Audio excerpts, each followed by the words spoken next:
Good morning students. Now we are going to continue with the various events of the fertilization.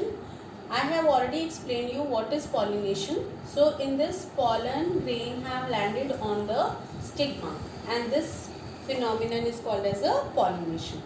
Now you know that there are two male gametes and one is the tube nucleus. The function of the tube nucleus is to form this pollen tube. You can see this is the way how pollen tube enters, and most of the time it enters through micropyle. Now this is the outer covering of the ovary. This is ovule, and inside the ovule is the embryo sac. And inside the embryo sac you can see antipodal cells, then polar nuclei, then egg cell, and then synergids. It is very clear in the diagram. Now what happens in this case, that the filiform apparatus, they are present in the synergids, which shows the path to the pollen tube. Now what happens, there is a phenomena over here which is called as a pollen pistil interaction. What is pollen pistil interaction? See, it is that pollen when gets deposits on the stigma, they have to form a pollen tube so as to enter into the ovule. If they are compatible to each other, means they are of the same plant and they are also matured, and it is a dynamic process of compatibility. If they are not incompatible, then what happens, that pollens, either they will not form a pollen tube or they will be rejected by the pistil of the flower. Two things can happen, I am repeating it again. Either the pollen tube will not form if it is incompatible. Secondly, the pistil will not allow it to form a pollen tube. The pollen grains will be rejected. So compatible ones only can develop the pollen tubes inside the ovule. And pollen tubes, they grow and they enters into the ovule through micropyle and reaches the synergids. You can see they are guided by the filiform apparatus. Okay. So here the two male gametes are entering. You can see these are the two synergids. Egg nucleus is there in the cytoplasm of synergid. In the central cell you can see polar nuclei.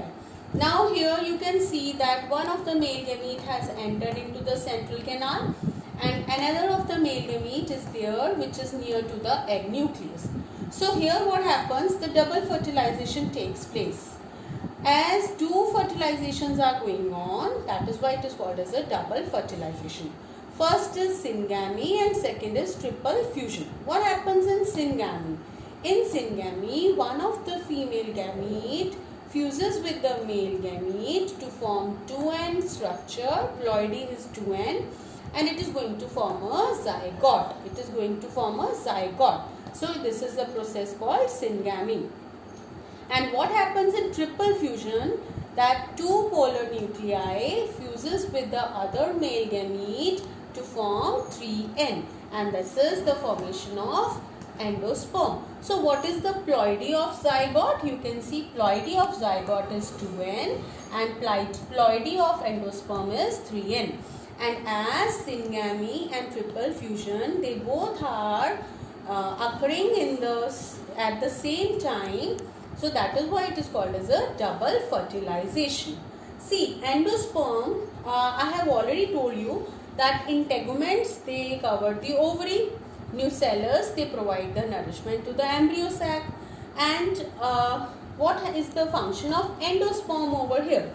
You can see that endosperm then divide mitotically.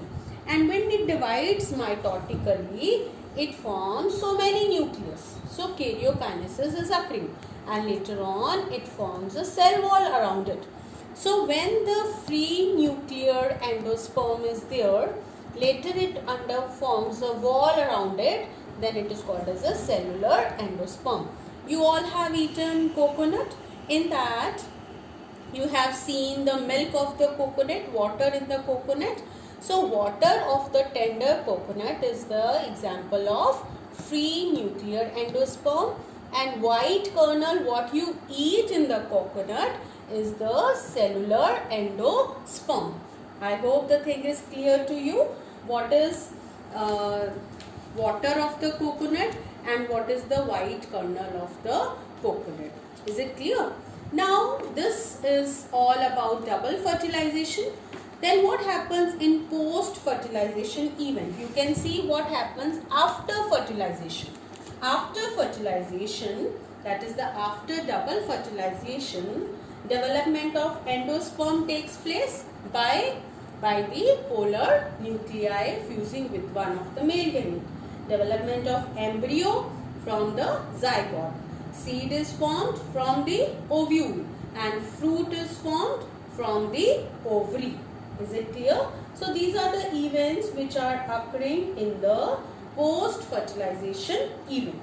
Is it clear to you? Then the topic left is the artificial hybridization.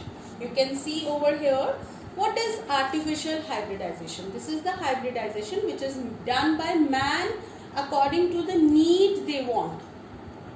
So in the case of the artificial hybridization, this is a technique which is done by a plant breeding program so as to obtain a desirable character. What is this technique? This is the technique which is done by the breeder so as to obtain a desirable character. So what happens in this? In this, first the process emasculation is done. What is emasculation?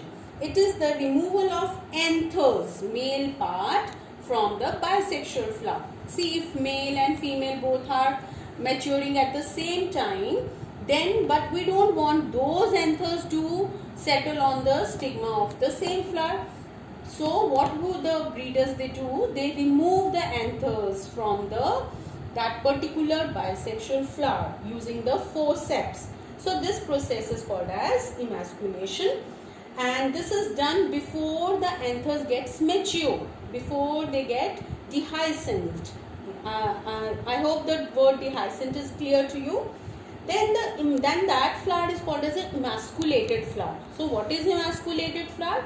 In which the anthers are removed before they got mature.